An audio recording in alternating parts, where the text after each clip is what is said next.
Bonsoir à tous, bienvenue sur le plateau Equinox Soir, votre décryptage quotidien de l'actualité de lundi à vendredi 19h-21h. 18h-20h, Greenwich Mean Time. 21 ans après sa création par décret du Premier ministre, le 13 septembre 2000, le Conseil supérieur de la fonction publique pourra enfin se tenir, et ce pour la toute première fois. Pour le président de la République, l'urgence est signalée car l'absentéisme chronique et légendaire des fonctionnaires et agents de l'État semble avoir atteint la cote d'alerte.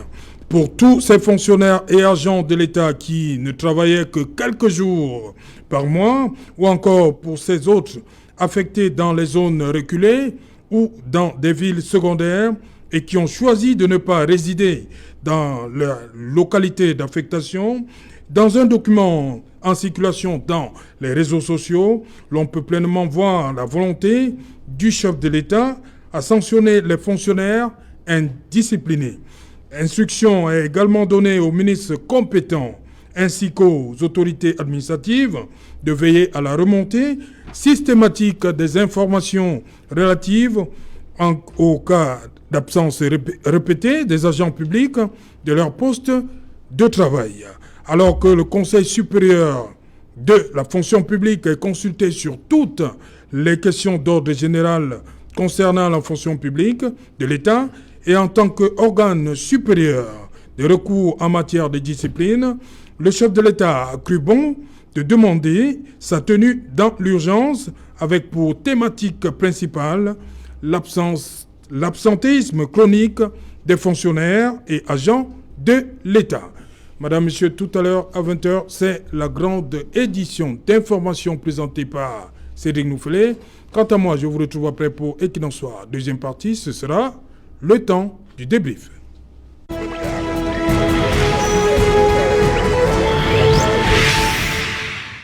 République camerounaise, pourquoi tant d'indiscipline? Pour tenter de répondre à cette question, nous avons invité en plateau ce soir Maître Fabien Kenyé. Bonsoir Maître.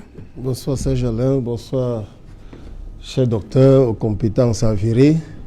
Je voudrais dire docteur Essomba, docteur Fongang, et je dis aussi bonsoir naturellement à Raphaël qui est du parti État RDPC. Je voudrais continuer non sans dire à mes amis politiques aujourd'hui embrigadés depuis pratiquement bientôt 6 mois que nous avons une pensée très profonde pour eux et que nous ne les abandonnons pas, nous ne les abandonnons jamais. Et je termine ces salutations en disant bonsoir aux millions de spectateurs de la télévision du peuple. Bonsoir Raphaël Ndougou. Bonsoir Serge autour, bonsoir aux companélistes. Je voudrais dire un bonsoir particulier à mes amis du côté de la basse-cour de Nkondongo. Vous allez demander qu'est-ce que la basse-cour. Je dis bonsoir à son président Ambroise Messi. Bonsoir aux millions de téléspectateurs d'Equinox ce soir. La Champions League des débats télévisés, non seulement en Afrique et même dans le monde. Je voudrais dire bonsoir aux Camerounais de la diaspora. Voilà. Gervais Fonga, bonsoir. Bonsoir Serge, bonsoir aux nombreux téléspectateurs qui prennent du plaisir à regarder cette émission de qualité qui contribue à augmenter la masse critique. Vous parlez de nombreux téléspectateurs, ils sont nombreux? Des milliards, des milliers, des millions de téléspectateurs qui prennent du plaisir à regarder cette émission qui sort des centaines. Mais je m'en voudrais de ne pas rectifier cette petite erreur involontaire de mettre Fabien Kenyé, docteur, ça peut embarrasser quelques-uns. Mes amis de l'université me regardent, ils peuvent m'apprendre. Non, je te dirais que bon, j'ai une thèse en cours de finalisation de doctorat, donc ça va aboutir nécessairement. Voilà, donc une fois que je l'aurai soutenu, je pourrais me prétendre, me prévaloir, docteur, il se passe quelque chose, donc il m'a connu à l'université. Donc après ça, je pourrais, de manière légitime, me faire appeler docteur. Donc je voudrais commencer quand même cette émission d'ailleurs, en vous tirant un coup de chapeau, il faut rendre à César ce qui est à César. Parce qu'à la vérité, il y a beaucoup de Camerounais qui ont la mémoire sélective. Il faut rappeler que déjà, ça fait la 3e ou 4e année consécutive qu'Equinox est consacré la meilleure télévision du Cameroun avec la meilleure audience. Donc, je voulais vous féliciter en tant que directeur de programme. Beaucoup l'ignorent que vous êtes directeur de programme à Equinox. Donc, il y a Médiamétrie en 2020 qui a, après ces sondages, ces études, a vous a reconnu Equinox TV comme la chaîne la plus regardée au Cameroun. Ce qui est important dans ce classement-là, c'est de rappeler aux gens qui nous regardent qu'il y a quelques années, les télés les plus suivies au Cameroun étaient les chaînes étrangères. On avait Novelas, on avait Emmanuel TV, on avait quelques chaînes comme ça qui, avec la meilleure audience au Cameroun. Donc, on a bien remarqué qu'avec, depuis l'instauration, entre autres, d'Equinox Soir, Equinox a réussi à faire triompher, à faire mentir ceux qui croyaient que les Camerounais aiment seulement ce qui se passe ailleurs. Donc, ça fait 3 ans, 4 ans déjà par là, que les chaînes camerounaises ont damé le pion aux chaînes étrangères. Ils sont les chaînes les plus regardées au Cameroun. Donc ça, c'est Médiamétrie, qui est un institut de sondage qui est français. À côté de ça, il y a Médiatude, qui depuis plusieurs années on célèbre ce talent et cette reconnaissance. Donc, je tenais à le dire, que ce soit su, que c'est important de savoir que le travail qui est fait par Equinox a contribué à faire gagner de l'audience et a fait chuter les chaînes étrangères qui étaient les chaînes les plus regardées. Donc félicitations à vous en tant que directeur des programmes de cette chaîne qui force admiration et respect. Je voulais sortir en une phrase pour avoir une pensée pour les populations de l'Afrique, du Cameroun et le Banga en particulier. Vous savez que demain, le 16 mars, on va célébrer la disparition de Lapiro de Manga qui est décédé à Buffalo à l'âge de 57 ans. Vous savez qu'il avait été condamné en 2008 après les émeutes de la faim. Il a passé quelques années en prison. Il allait mourir malheureusement aux États-Unis.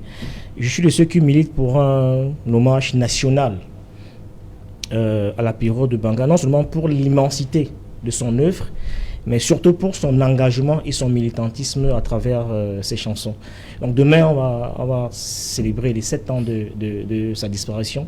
Je voulais qu'on ait une pensée pour ce musicien engagé-là qui, à travers ses chansons, a contribué, tout comme Equinox Soir, à augmenter la masse critique des citoyens, des Camerounais. Donc ils sont très nombreux à nous regarder du côté de Banga. Je voulais avoir une pensée pour eux et pour toute la diaspora et pour tous les Africains qui ont connu Lapiro et qui respectent et admirent son talent. Voilà. Merci Guillaume Fonga. Docteur Lutin Isomba, bonsoir, bienvenue. Merci, bonsoir à tous vos nombreux téléspectateurs. Permettez-moi de saluer avec respect les autres copanélistes avec lesquels nous allons certainement éclairer la lanterne des nombreux téléspectateurs qui nous regardent. Et je voudrais saluer principalement tous mes étudiants qui regardent cette émission. Voilà, c'est le cours qui continue. Oui, bien entendu. Chaque fois que vous êtes à la télé. Ah oui, ils prennent les notes. Ils prennent les notes. Ils sont l'autre jour à la radio, ils m'ont appelé. Je n'avais pas cru que aussitôt le matin, ils pouvaient écouter la radio. Donc c'est TD. Ah, voilà, bien entendu. Docteur Lutin Isomba, je reste avec vous. 21 ans après, le Conseil supérieur de la fonction publique peut enfin se tenir pour une question de discipline. Le président a fait le constat que par rapport à l'absentéisme chronique des fonctionnaires et autres agents de l'État. 21 ans, ça veut dire que... Ça veut dire qu'il y a certainement un problème. Il ne faudrait pas qu'il y ait un problème pour qu'une institution fonctionne. Vous savez que le Conseil supérieur de la fonction publique joue un rôle important dans la vie et la carrière des fonctionnaires. Vous l'avez tout à l'heure rappelé, c'est une instance qui a d'abord vocation justement à arrêter des initiatives générales et sectorielles et de tracer un ensemble de voies nécessaires pour les réajustements de la fonction publique. Et bien entendu, au-delà de ça, c'est une instance disciplinaire. Ce qui veut dire que si cette institution se tenait comme il est prévu dans la loi, je crois que c'est 2 fois l'an, oui. On est évident qu'un certain nombre de problèmes seraient aujourd'hui résolus. Voilà, c'était ça même le sens de ma question. Oui. 21 ans, ça veut dire que tout était... Oui, tout était rose. Non, pas du tout. Pas que tout était rose. Je crois que Pourquoi ils ne s'est donc pas tenu? Le constat fait par le président de la République est un constat évident. Vous savez, les absentéismes dans les administrations publiques sont devenus chroniques et anachroniques. C'est-à-dire que anachronique tout simplement parce que à ce moment-là, c'est l'administration qui porte un coup dans son efficacité, dans sa compétitivité. Et surtout, aujourd'hui, nous parlons des administrations de résultats. Okay. Donc l'administration, à ce moment-là, peut ne pas engager le résultat escompté. Je voudrais fixer le cap en indiquant que le président de la République, parce que ces gens-là, il faut refixer un peu les données. C'est le président qui initie cette correspondance, c'est l'autorité centrale de la fonction publique. Il est accompagné à cette mission, épaulé. D'ailleurs, la Constitution le dit, des articles 7 aux articles 10, le président de la République crée et organise les services publics.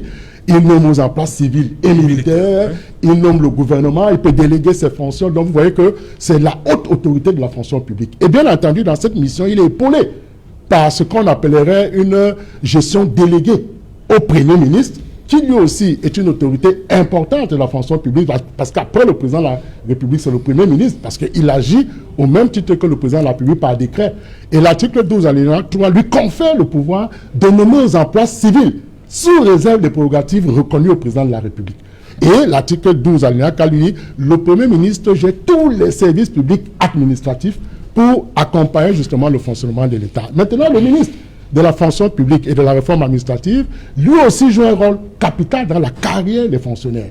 C'est la raison pour laquelle, à côté donc de cela, le président demande au Premier ministre de tenir rapidement un conseil supérieur de la fonction publique, parce qu'en réalité, l'article 87 du statut général de la fonction publique confère cette compétence au Premier ministre de présider le conseil supérieur de la fonction publique. Et comme je l'ai indiqué tout à l'heure, c'est une instance capitale, c'est-à-dire que dans la gestion, la carrière des fonctionnaires, ainsi que dans la constatation justement d'un certain nombre de carences, comme vous venez de le dire. Vous voyez, nous parlons de l'absentéisme aujourd'hui, et vous savez que l'un des principes phares dans la position d'activité, c'est que quand vous travaillez, la première loi qui vous est imposée, c'est la loi de la présence au poste. Oui. C'est pourquoi on dit l'occupation permanente, l'occupation permanente du poste de travail et présence effective. Qui veut dire que ça vous impose assiduité, ponctualité au poste. Et ça fait de sorte que lorsque un agent est au poste, c'est le développement de l'administration qui suit. Or, le constat du président de la République est clair. C'est jamais autour. On se rend bien compte que aujourd'hui, vous avez, si nous prenons d'abord le côté du nord et du sud, ça peut se justifier. Oui. Parce que là-bas, on se rend compte que les lundis, par exemple, sont déclarés ville morte. Oui, on va rentrer dans ces spécificités. On va d'abord faire le tour. D'accord. Guy Fongan, vous d'abord. Il y a cet aspect que le président évoque. Il dit la propension observée chez certains fonctionnaires travaillant dans des zones reculées ou dans des villes secondaires à ne pas résider dans les localités dans lesquelles ils exercent leurs activités.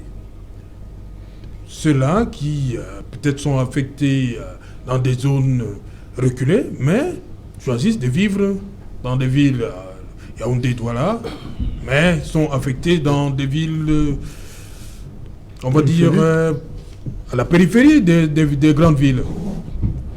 J'ai failli vous dire à qui la faute. Voilà. À qui la faute, simplement pour dire que c'est le système qui a créé les conditions de marginalisation des fonctionnaires. Parce que vous voyez, vous avez des fonctionnaires, ils ont réussi à travers leur modus operandi à créer des super fonctionnaires. Oui. Un élève qui sort de l'ENAM, tout de suite, d'ailleurs il est même payé pendant qu'il est encore à l'école. Ouais. Il reçoit son salaire pendant qu'il est encore à l'école. Comparé par exemple à un élève qui sort de l'école normale qui est obligé d'attendre parfois 5 ans pour avoir son premier salaire. On dit qu'il est en cours d'intégration. On est en cours d'intégration. Donc vous voyez que le système a créé des conditions pour frustrer ses propres agents. On demande à l'enseignant d'être à son poste. D'aller quand même prendre le service et d'attendre 5 ans plus tard pour le premier salaire. Vous voyez, quand vous avez ce type de fonctionnement, ça ne crée pas les conditions pour permettre à l'enseignant de se déployer de manière sereinement. Donc le système en lui-même a créé ces conditions pour marginaliser ses propres agents en créant ce que j'ai appelé des super fonctionnaires. Parce que les gars de l'ENAM sont payés pendant qu'ils sont encore à l'école. Ce n'est pas le cas pour les autres écoles, malheureusement. Et je suis quand même surpris que c'est 21 ans plus tard qu'on réalise qu'il y a des gens qui sont absents à leur poste. Je crois que c'est même, à la limite, c'est même indécent. C'est même indécent qu'on constate que c'est même indécent qu'il faut qu'on puisse attendre 21 ans plus tard, plusieurs années après le scandale avec l'affaire Lebou, que nous avons suivi tous avec l'affaire des fonctionnaires fictifs, qu'on puisse prendre autant de temps pour constater que effectivement les gens sont fonctionnaires mais ils ne viennent pas au travail. Donc je pense que c'est une distraction qui n'est pas de nature à faire plaisir aux Camerounais lucides que nous sommes et qu'on a besoin de vraies problématiques et de vrais enjeux pour qu'on souhaiterait adresser aux dirigeants pour améliorer la qualité de vie des populations. Les fonctionnaires qui vont pour le travail, très souvent, ce n'est pas de gaieté de cœur. Parce que voyez-vous, j'ai pris l'exemple d'un fonctionnaire qui est obligé d'attendre 5 ans pour avoir son premier salaire. À côté de ça, vous avez des fonctionnaires qui sont affectés dans des établissements qui n'existent même pas. Vous savez qu'il y a un lycée en Bopi, où on affecte les gens chaque année, qui n'existe nulle part. Comment voulez-vous qu'un fonctionnaire qui est affecté au lycée de Bopi, qui est sur le papier, aille prendre fonction? Ça, c'est la première chose. Donc, il y a que la manière de faire du gouvernement n'est pas à créer les conditions pour permettre aux fonctionnaires de se déployer facilement, sereinement. Ça, c'est la première chose. La deuxième chose, c'est depuis la fameuse baisse des salaires. Après la dévaluation, les fonctionnaires sont les gens qui ont été sacrifiés le plus dans cette affaire, et il n'y a jamais eu revalorisation véritable des salaires des fonctionnaires. Et à partir de ce moment-là, vous voyez que des gens ont du mal à exercer de manière sereine dans la fonction publique. De plus en plus, on assiste aux gens qui vont chercher le matricule. Oui. Et il y a très peu de vocations parce que les gens veulent le matricule. Et parce que assuré, hein. Oui, ça leur garantit au moins un salaire jusqu'à 65 ans, au moins. Et après la retraite. Et entre-temps, ils font autre chose. Et après, ils font autre chose. J'ai l'expérience. Je parle sous le contrôle de docteur Essomba que j'ai pratiqué à l'université il y a quelques années. À l'époque, il n'était pas encore docteur, donc on se fréquentait un peu. Oui. Je connais beaucoup d'étudiants, le fameux recrutement des 25 000 jeunes. Parce que j'ai un témoignage personnel qui avait été recruté à cette époque-là et qui ont proposé des salaires de 100 000, 150 000. 2011 Oui, des étudiants en Master 2, il y en a qui étaient inscrits en thèse et qui ont proposé 150 000 de salaire. Vous avez des gens qui vous partagent le vécu, qui vous disent simplement qu'à 150 000 qu'on pose tous les mois. Avec mes activités parallèles, moi j'ai 3 fois ce salaire en un mois. Donc il n'y a pas de raison que je vienne m'enfermer pour avoir 100 000, 150 000 francs le mois, alors que je gagne plus que ça en étant hors du système de la fonction publique. Et je connais beaucoup d'ailleurs, lui et moi on a beaucoup de camarades qui n'ont jamais pris fonction, ou alors qui sont venus. D'ailleurs, il y en a qui sont à l'étranger, qui sont venus quand même prendre fonction, ont pris matricule et qui ont vaqué à autre chose. Entre le salaire continue à passer, sauf que la plupart font autre chose. C'est dans le matricule. Donc je veux dire que tout cet environnement créé par les pouvoirs publics n'est pas de nature à permettre aux fonctionnaires de se déployer sereinement, parce il y a quelques années, quand nous étions plus jeunes, le maître nous faisait rêver, parce qu'il y avait une vocation. Quand on voit le maître, on avait envie de ressembler au maître. On voulait ressembler au prof. Cette clochardisation, ce misérabilisme entretenu dans lequel vivent la plupart des fonctionnaires a créé les conditions pour qu'on ait cet absentéisme-là qu'on vit aujourd'hui. Parce qu'on a l'impression, aujourd'hui, il fait plus bon d'être homme d'affaires que d'être fonctionnaire. Parce que l'État n'a créé aucune condition pour mettre aux gens de la fonction publique de se déployer sereinement. Et aujourd'hui, malheureusement... Les fonctionnaires ne sont pas des hommes d'affaires ils sont tous des hommes d'affaires pour la plupart. Aujourd'hui, tous des hommes d'affaires. Il n'y a que le matricule. Parce qu'il n'y a que la fonction publique que vous pouvez avoir un salaire jusqu'à 65 ans. Qui était interdit, je crois, sous Haïti. Non, tous font les affaires aujourd'hui. Tous font les affaires. On a tous des amis qui sont à l'école normale, qui sont affectés ça et là, mais qui ont 2 ou 3 coups par semaine, qui font tous des affaires. Parce que l'État n'a pas créé les conditions pour que ces gars puissent exercer sereinement. Merci Guillaume. Maître Fabien Kenyé, beaucoup de fonctionnaires qui sont pas dans des grandes villes disent qu'ils sont absents parce qu'ils doivent venir suivre leur dossier à Yaoundé. Ces gens-là, si vous le permettez, il y a un philosophe, je crois, ça va, ou un écrivain, ou un savant, ça va être Jean-Jacques Rousseau, qui avait posé la question de savoir s'il peut être temps, au moment de mourir, d'apprendre comment on aurait dû vivre. Je ne parle pas de quelqu'un de particulier. Quand vous ramenez ça au régime de M. Biya qui dure devant pratiquement 39 ans, on se pose la question de savoir qu'est-ce que le Conseil supérieur de la fonction publique, qui est convoqué en raison de l'absentéisme des fonctionnaires, peut bien apporter au bon développement du Cameroun. Il faut partir même de la définition de la fonction publique. Ça, c'est sous le contrôle du Dr Essomba qui, me semble-t-il, est l'ensemble des postes de travail qui sont sous le contrôle de l'État et qui sont chargés d'animer l'appareil exécutif, l'appareil administratif. Autant pour moi, voyez-vous, je crois que l'absentéisme dont on parlerait, c'est le moins de mots. Parce qu'il faut partir même de la frustration dont vivent ces fonctionnaires pour comprendre que la machine est grippée depuis très très longtemps. Quand vous parlez par exemple de grades ou de catégories professionnelles, sur le mode de recrutement même, pour commencer par là, on se demande ce qu'est devenu la fonction publique au Cameroun. Vous avez des fonctionnaires, des gens qui sont recrutés à la fonction publique, qui n'ont jamais été candidats à rien. Des mots qu'on recrute. Quand bien ces personnes sont en fonction, comment est-ce qu'elles sont traitées? Vous avez par exemple, avez-vous des gens avec qui vous avez fait tout votre cycle scolaire étudiantin qui n'ont jamais été parmi les 100 premiers à l'école, qui sur le terrain en viennent à être vos supérieurs hiérarchiques. Cela est démotivant. À un moment, c'est le même gouvernement qui a parlé d'inertie. Est-ce que cette inertie a changé de quelque manière que ce soit? Nous sommes partis de l'inertie à la corruption qu'on combattait. Est-ce que le combat contre la corruption a apporté un plus par rapport à la fonction publique camerounaise pour qu'on en arrive aujourd'hui à ce problème d'absentéisme?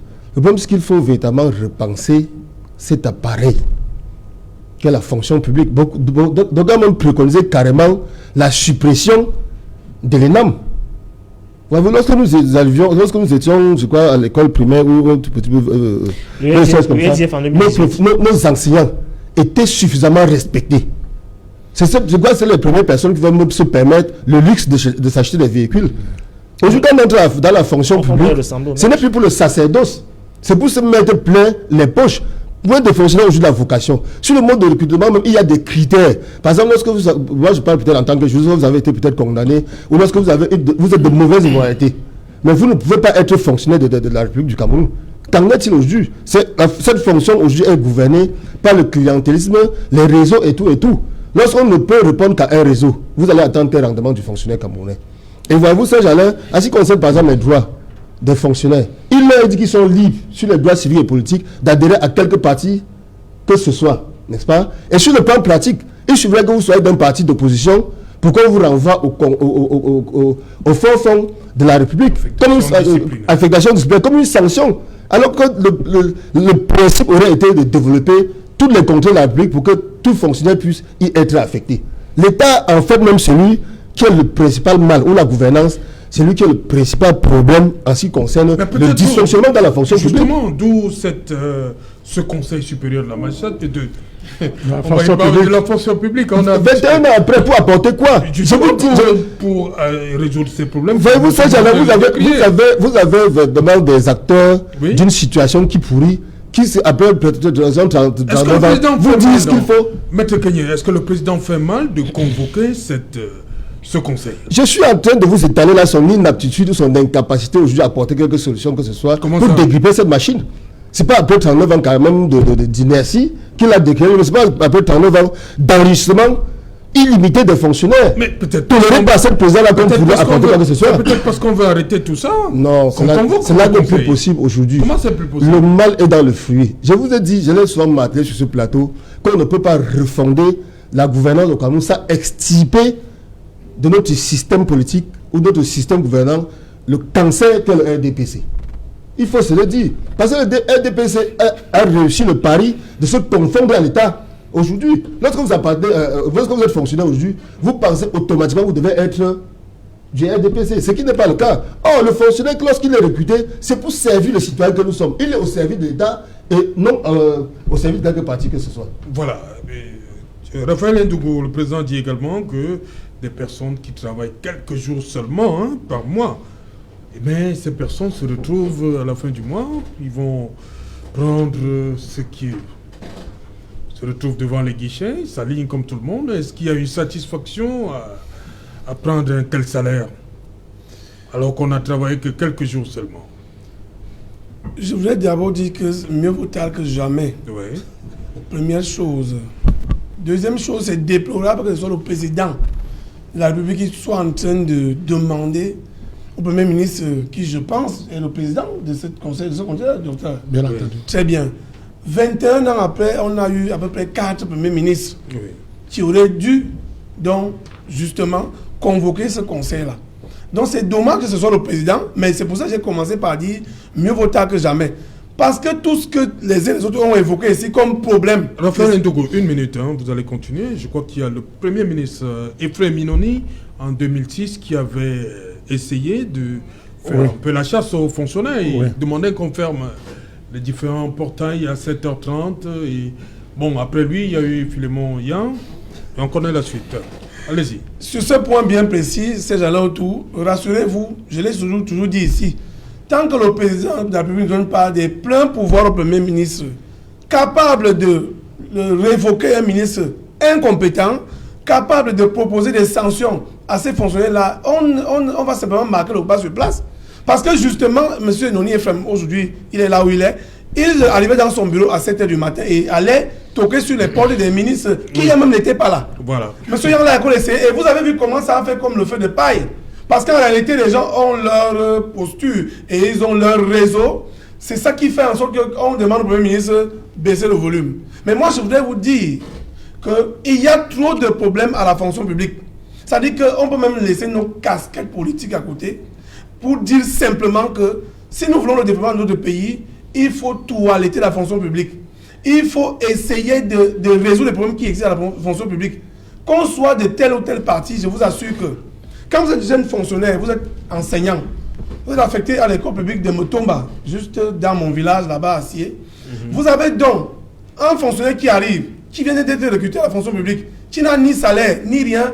Il est hébergé par les populations, il est nourri par les populations, et puis ces derniers restent là. Il n'y a qu'un seul fonctionnaire dans cette école publique dont je viens de vous faire allusion. De la CIL au coût moyen. De la CIL au coût moyen. Et là-bas, on essaie de prendre ceux qui ont eu le CEPE autrefois, qui pouvaient bien s'exprimer en français, pour accompagner. Qui ont une belle main d'écriture. Très bien. Vous vous rendez donc compte qu'en ce moment-là, quand on jette un jeune fonctionnaire, fils d'un Camerounais, qui a déjà certainement la famille, il va donc se réfugier là-bas, il est obligé de souvent venir voir sa famille à Yaoundé. Deuxième chose, les fonctionnaires mariés. Lorsqu'on affecte monsieur à Kousséri, madame, il y a des difficultés à faire monter madame là-bas. Qu'est-ce que monsieur fait? Il vient toujours voir, parce qu'il ne faut pas que madame prenne la grossesse à côté, il faut qu'il vienne voir son épouse. Résultat, l'épouse, il peut travailler 2 jours. Qu'est-ce qu'on fait des avancements des fonctionnaires? Lorsque ce dernier qui a été affecté à Motomba veut donc courir, vous l'avez si bien dit tout à l'heure, derrière son dossier aux finances pour avoir un salaire. Dieu seul sait le casse-tête chinois qui existe là-bas. Parce que justement, si on veut résoudre les questions de corruption chez nous, voici également un problème.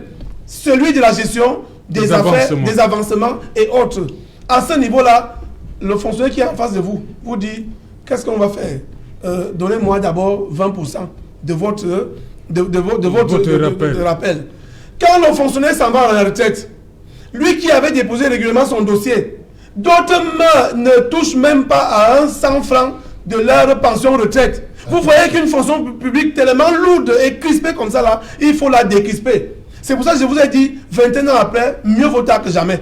Et je souhaite quand même que ce que le président va, ou le Premier ministre, ceux qui seront désignés, il faut véritablement que ce soit, ce n'est pas ce que certains disent, oui, enfin, pas lui en tant qu'individu.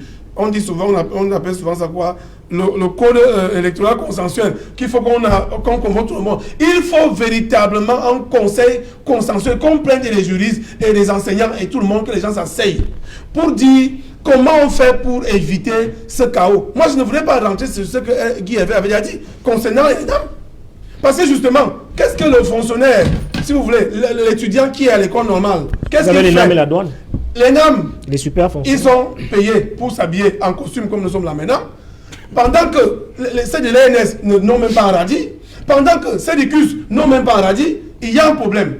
À ce niveau-là, il faut résoudre ça. Un autre problème, et c'est fini par là, le départ à la retraite.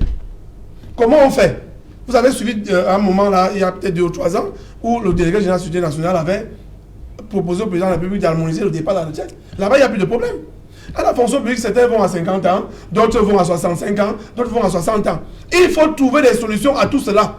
Donc je dis que ce conseil-là doit avoir lieu et il faut véritablement qu'on touche à toutes les couches pour s'asseoir et décider de qu'est-ce que la notre fonction publique va devenir. Parce que de toutes les façons, ce sont eux qui ont la charge de développer ce pays avec justement au moins la morale qu'on a appris à l'école primaire. Parce que j'ai comme l'impression souvent que les gens oublient la morale. La leçon de morale là qui nous a donc guidés jusqu'à là où nous sommes. Qu'est-ce que nos fonctionnaires font avec leur leçon de morale qu'ils ont apprise à l'école primaire? Justement, docteur Lucien Isomba, comment on peut demander aux fonctionnaires d'être présents alors que tout est concentré à Yaoundé? On a pris le cas de ces jeunes fonctionnaires qui sont en cours d'intégration, surtout les enseignants, ils doivent...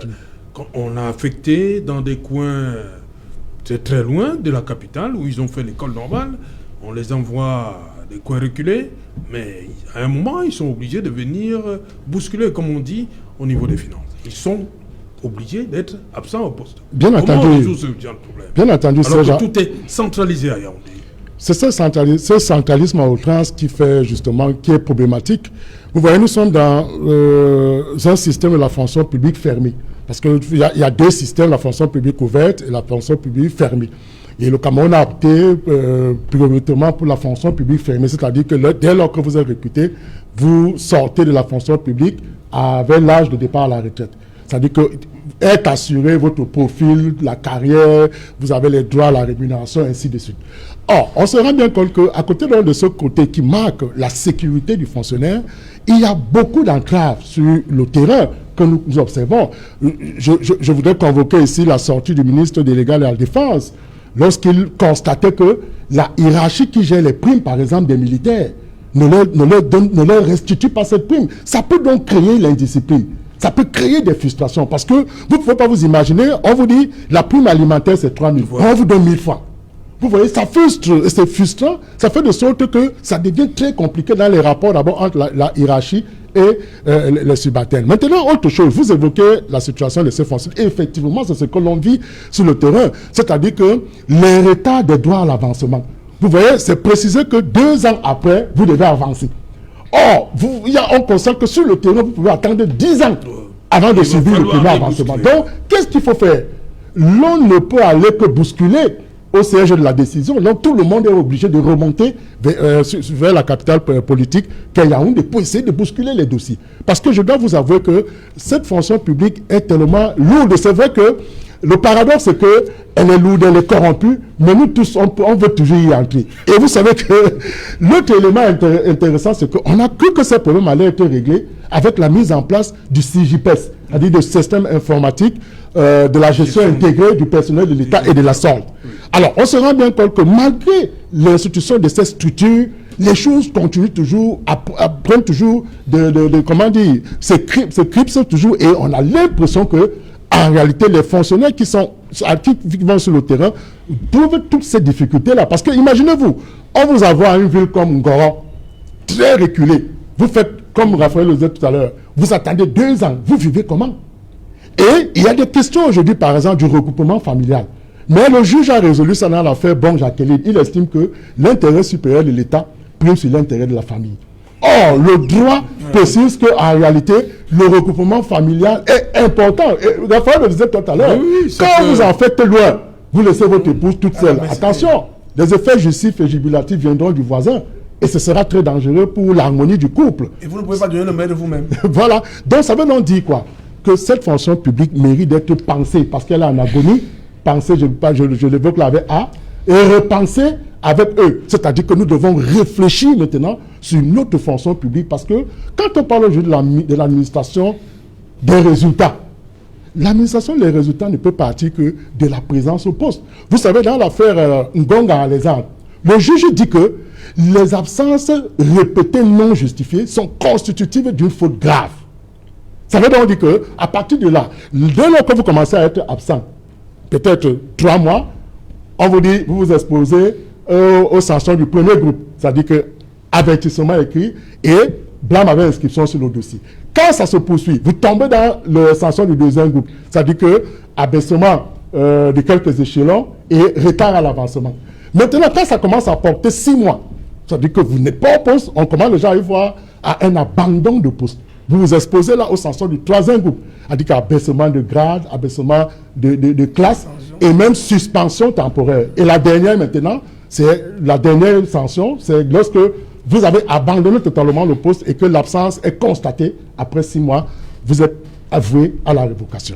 Et Guy Avefungo, on a souvent vu des personnes qui sont absentes avec la complicité de leur on va leur dire, de leur chef. Oui, je veux dire que c'est même quelque chose qui est devenu banal de plus en plus. C'est-à-dire que des exemples comme cela sont légion. Oui. Vous avez des fonctionnaires qui ont été recrutés, tout à l'heure je parlais de 25 000, qui sont allés prendre fonction, même dans pour ce qui est le cadre de l'école normale. Ils sont couverts par leur chef. Qui font les affaires, comme on a constaté tous, qui vont prendre fonction, rencontrent le proviseur. Le proviseur signe la fiche de présence qu'il est là tous les mois, mais sauf qu'il vient seulement quand le salaire est passé. En temps, il fait autre chose. Et après, il y a une contrepartie qui est reversée au proviseur.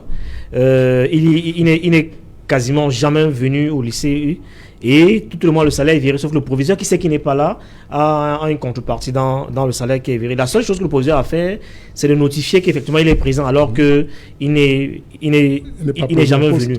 Donc ces exemples comme cela sont légion dans notre administration. Mais je pense qu'il faut qu'on arrête un peu de la fumisterie et qu'on prenne des Camerounais au sérieux.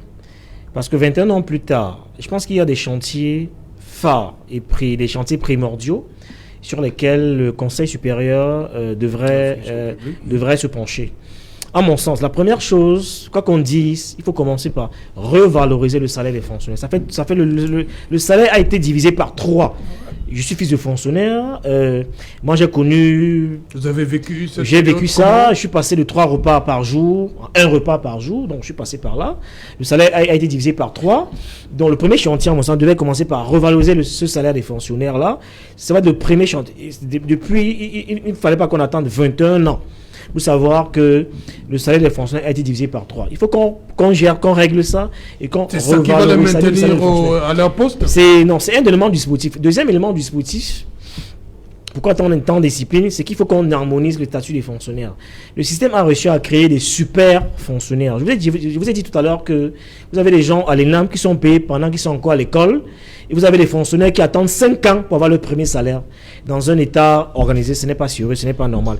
On devrait pouvoir réguler tout ça et harmoniser, que les fonctionnaires soient plus ou moins au même statut. Donc ça, c'est les chantiers phares sur lesquels ce Conseil, à mon sens, devrait pouvoir se pencher. Oui. Il faut commencer par là. Oui. Et puis, toute cette indiscipline est la conséquence de ce que je ne peux pas être à Tika, à Fongo Tongo, je suis obligé d'aller à Yaoundé suivre mon dossier. Voilà.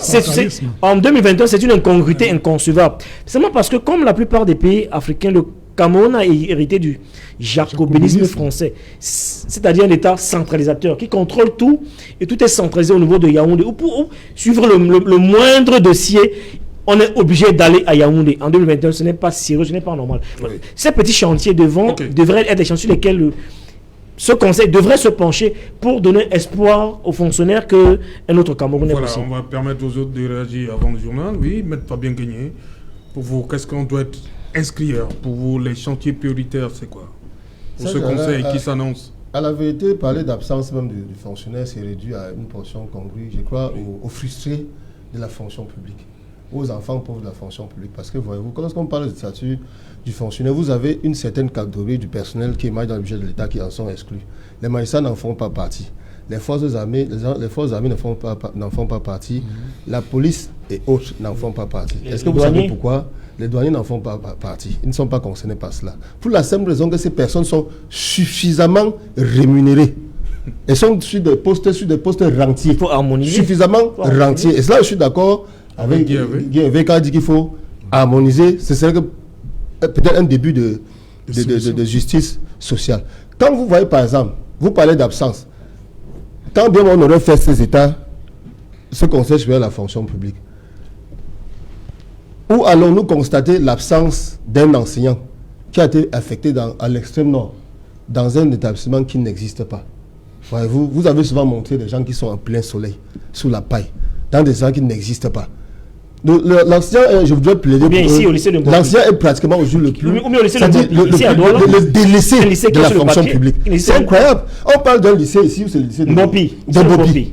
Depuis que vous clamez, quand on crie, est-ce qu'on a déjà vu tout au moins le terrain qui devrait habiter? Tous les gens sont Ces gens sont où? Et l'État le sait. Et on les vous le dénoncez, mais ça ne change pas.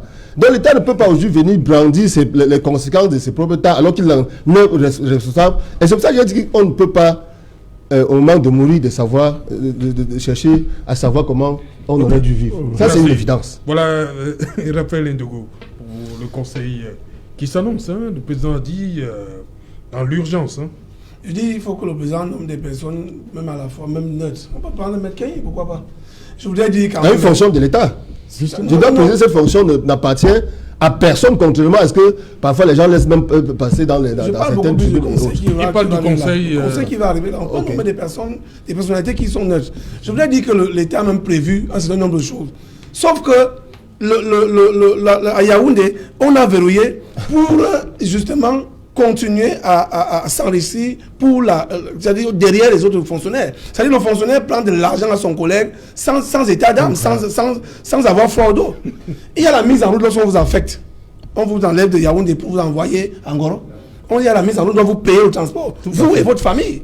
Il y a les logements qu'on construisait, qu'est-ce que c'est devenu aujourd'hui? C'est pour ça que j'ai dit à M. Kanye que c'est un conseil qui doit se tenir à l'urgence. Pour dire que mieux, on crée même des cités par ministère. Mais aujourd'hui, les logements sociaux sont inaccessibles aux fonctionnaires. Vous permettez que je dis les fameux logements sociaux sont inaccessibles aux fonctionnaires. Je ne parle pas de ça. On demande c'est 14 millions ou 17 millions. Je ne parle pas de ça. Pourquoi? Parce que ça l'ascension des logements sociaux. Je parle des maisons de fonction comme les cités à Bonamous, ici. Bien sûr, c'est ça. Les habitats loyers modérés. Vous allez suivre ce qu'elle dit. Lorsque un fonctionnaire qui touche 200 000 et a 34 000 francs de non-logement, de nos jours, vous pouvez louer une maison ayant 4 enfants et pour 34 000 francs. Merci, il faut revoir tout ça. Moi, on va revoir tout ça après le journal parce qu'il est là, Cédric.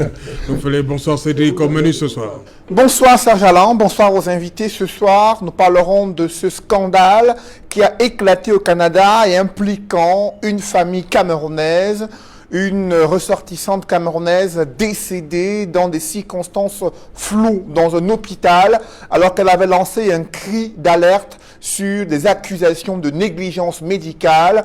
Les Camerounais se sont mobilisés le week-end à Montréal. Nous ferons le point dans le journal de 20h et vous écouterez l'avocat de la famille revenir sur les circonstances de cette manifestation des Camerounais dans les rues d'une ville canadienne. Nous parlerons également du regain de violence en milieu scolaire. Encore un élève poignardé à mort dans un lycée situé dans le 3e arrondissement de Douala. Comment en est-on arrivé là? C'est une enquête à suivre dans le journal de 20h. Et au moment où des populations se soulèvent, s'opposant à l'inhumation d'un corps d'une personne décédée de Covid-19 dans le département du Mungo, le ministre de l'administration territoriale se rend dans les marchés pour distribuer quelques masques aux commerçants, leur demandant de ne pas recevoir des clients qui n'en portent pas. Son conseil sera-t-il suivi?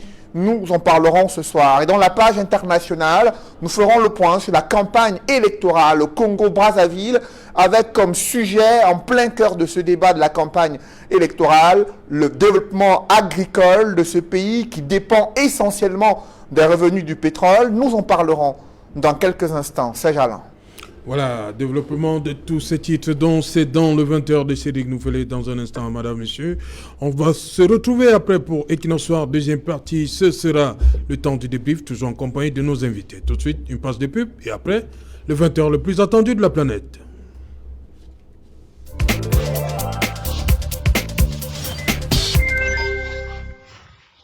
Pour un avenir meilleur, n'oublie pas de faire les 1, 2, 3 tous les soirs avec Code.